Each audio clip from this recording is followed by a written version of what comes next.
Good evening. Welcome to South Asia Newsline. I'm Lipakshi Khurana. Here are the top stories we're tracking for you on Tuesday, the 2nd of July.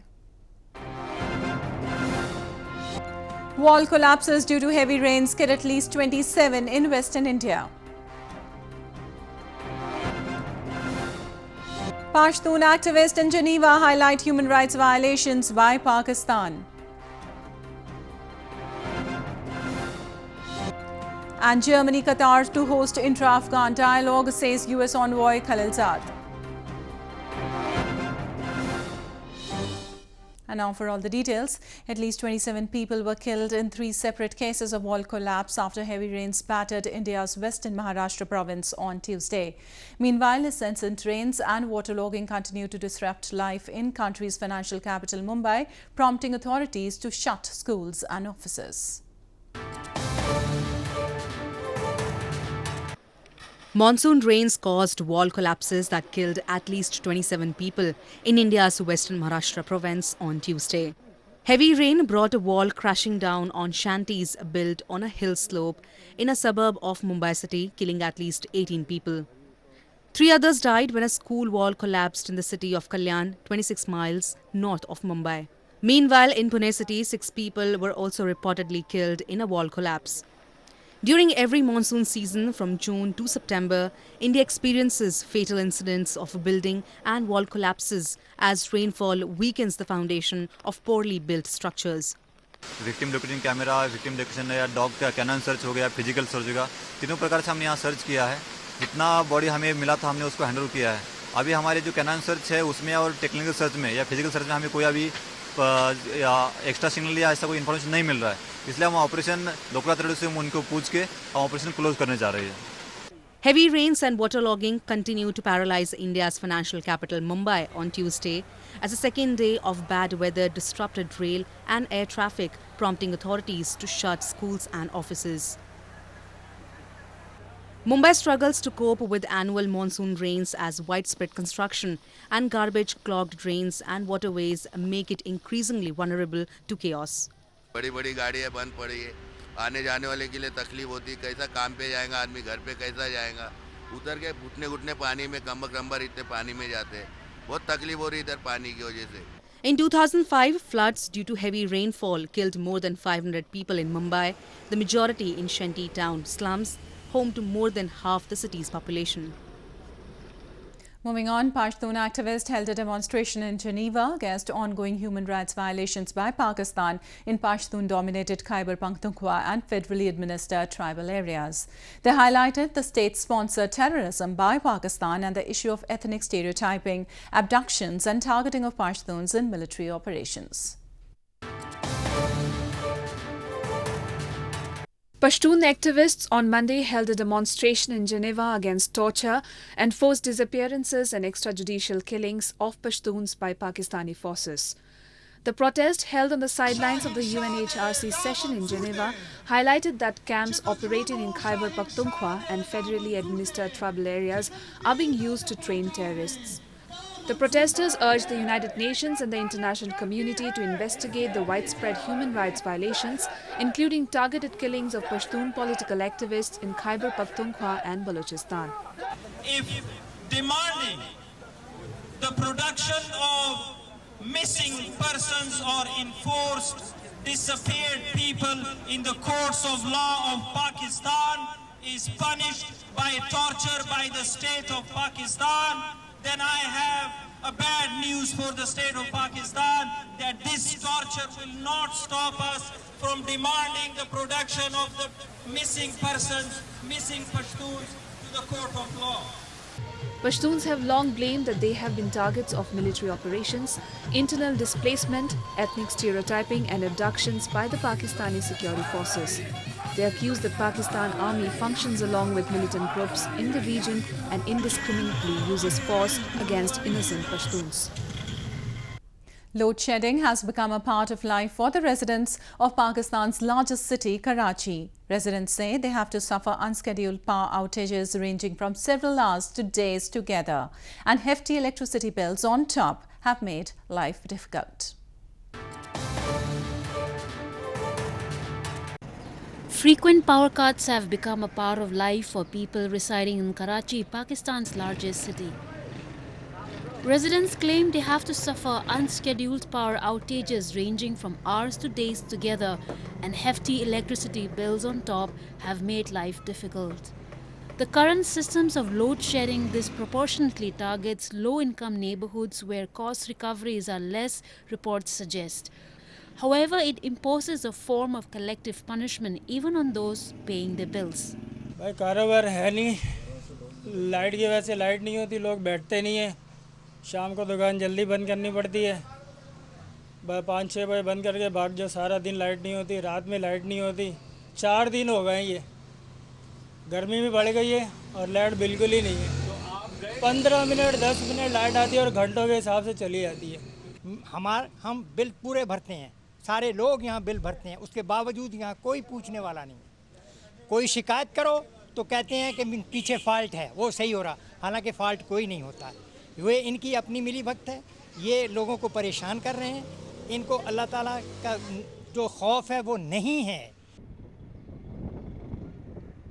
Power outages have plagued Pakistan for years, crippling industries and small businesses. Reports suggest power consumption has reached 16,000 megawatts in Pakistan, whereas production stands at 13,500 megawatts only, resulting in hours of load shedding.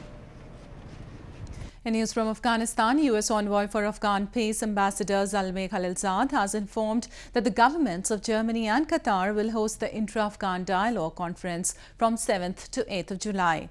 The announcement comes as the 7th round of U.S.-Taliban talks are ongoing in Doha amid an increase of violence by the insurgent group as it claimed a terror attack in Kabul on Monday.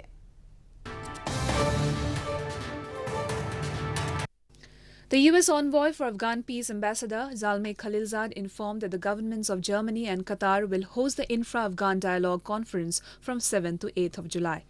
Khalilzad informed regarding the scheduled conference on Monday in a Twitter post. He said this dialogue is an essential element of the four-part peace framework and an important step in advancing the Afghan peace process. The ambassador made the announcement as the 7th round of the talks between the US and the Taliban representatives is underway in Qatar's capital, Doha. Despite the ongoing talks, the Taliban on Monday launched a complex attack in Kabul. A heavy truck bombing targeting the Defense Ministry's logistics center in Kabul killed at least 4 people and wounded more than 100 others.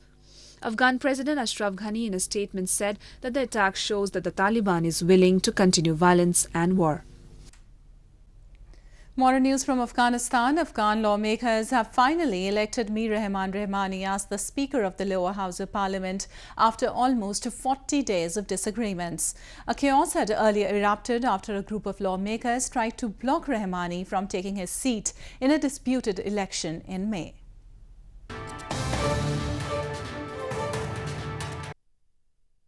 Lawmakers in the lower house of the Afghan parliament have succeeded to elect Mir Rahman Rahmani as the new speaker, following rift on a controversial vote which stalled the process for almost 40 days. In the latest round of voting last week, Rahmani, a member of parliament from Parwan province, competed for the seat against Khan Mohammad Wardak, an MP from Wardak province. Rahmani succeeded to be elected as the new Speaker of the House with 136 votes, as Wardak got only 96. Disagreements between two groups of lawmakers led to the election delay, which started on May 18 when Rahmani and Kamal Nasir Osuli, an MP from Paktia province, were chosen for the seat of the Speaker. After the voting, Rahmani was announced as the new Speaker with 123 votes, but the result was not accepted by Osuli and his supporters, triggering clashes. Later, the lawmakers formed a 27-member committee to resolve the disputes, which held the voting for the second time. Moving on to news from Nepal, lawmakers of the ruling Nepal Communist Party have criticized their own government's poor performance. The lawmakers said that Prime Minister KP Sharma Oli-led government had failed to meet people's expectations even after being in power for more than 1 year.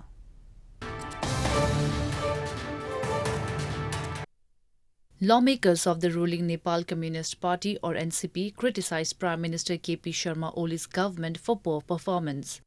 During the NCP Parliamentary Party meeting on Monday, lawmakers said that Oli-led government had failed to meet people's expectations even after being in power for more than a year.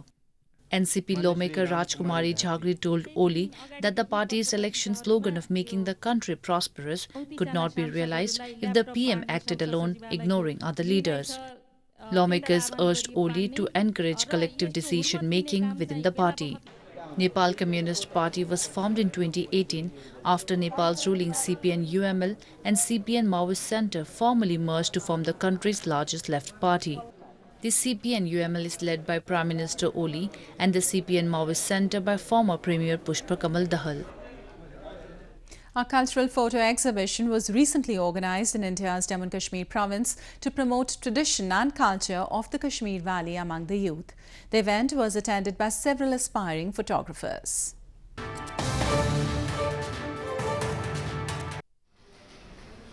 A cultural photo exhibition cum sale was organised recently in India's northern Jammu and Kashmir province to attract youths towards photography culture. The exhibition displayed photographs depicting the age-old culture and traditions of the valley, which attracted young aspiring photographers. The event was jointly organised by renowned landscape photographers, Jammu and Kashmir Academy of Art, Culture and Languages and the Tourism Department. 35 साल से photography करता आ रहा हूँ और हर वक्त कुछ न कुछ नया सीखता जा रहा हूँ कि वही मैं इन्फ्यूज़ करना चाहता हूँ आजकल के बच्चों में, आजकल के जो बडिंग फोटोग्राफर्स हैं, ताकि वो आ जाएं, मुस्तफ़ीद हो जाएं कि क्या कुछ नया है, क्या कुछ कर सकते हैं।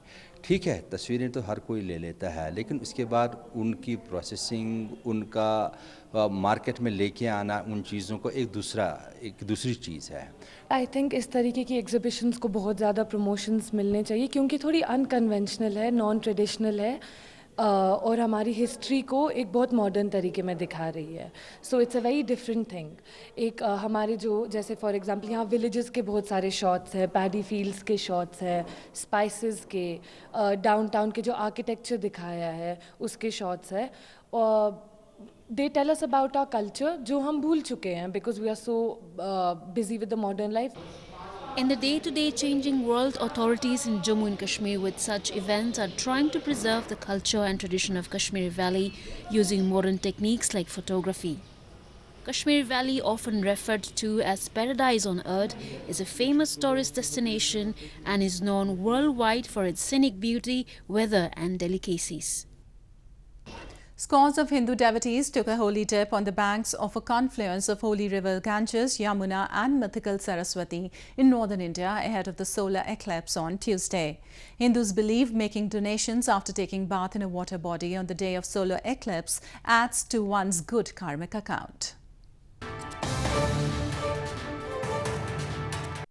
Devout Hindus gathered on the banks of a confluence of holy rivers Ganges, Yamuna and mythical Saraswati and took a holy dip ahead of the solar eclipse on Tuesday.